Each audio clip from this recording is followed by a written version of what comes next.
Right now at 3, we are looking at new clues in the search for a suspected rapist on the University of Houston campus.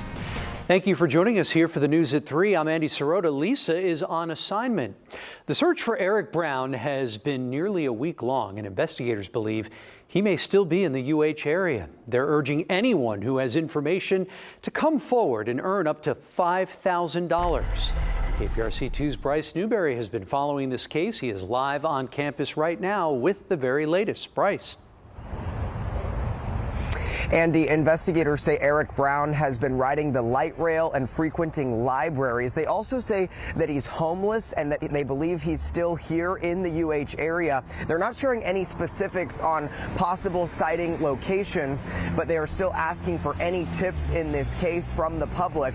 And for the first time today, the University of Houston police chief went on camera to answer questions about the case. There have certainly been a lot of questions after Brown was able to walk free from jail less than 24 hours after his alleged violent attack. So that rape and robbery happened in this UH parking garage on Friday the 7th, and a UH student told police she was held at knife point, then raped. Police found Brown near the same garage about 6 hours later and then arrested him, saying he matched the description of the suspect and had a knife in his pocket. District Attorney Teare says paperwork submitted by police on the initial charges didn't reflect anything about Brown being a sexual assault suspect, so then the prosecutor who reviewed that paperwork declined the charges. Teare did sit down with me last week and said mistakes were made in the handling of the case and then promised to improve communication with law enforcement agencies going forward. So finally, for the first time today, UH Police Chief Cesar Moore addressed reporters more than 10 days after that attack, which has raised a lot of questions. Chief, the DA did say last week that mistakes were made in the handling of this case. What's your assessment of how your officers and how your department handled the response to this case, at least so far? Okay, there's two questions. One question is, how did we respond to the investigation? I think the officers did a stellar job in responding to the case because the perpetrator was arrested within 6 hours of committing the event. Obviously, there could have been better communication. I think it's a communication issue, timing issue, shift change issues. You know, I think a lot of things came into play, but the bottom line, it was a communication issue which resulted in that.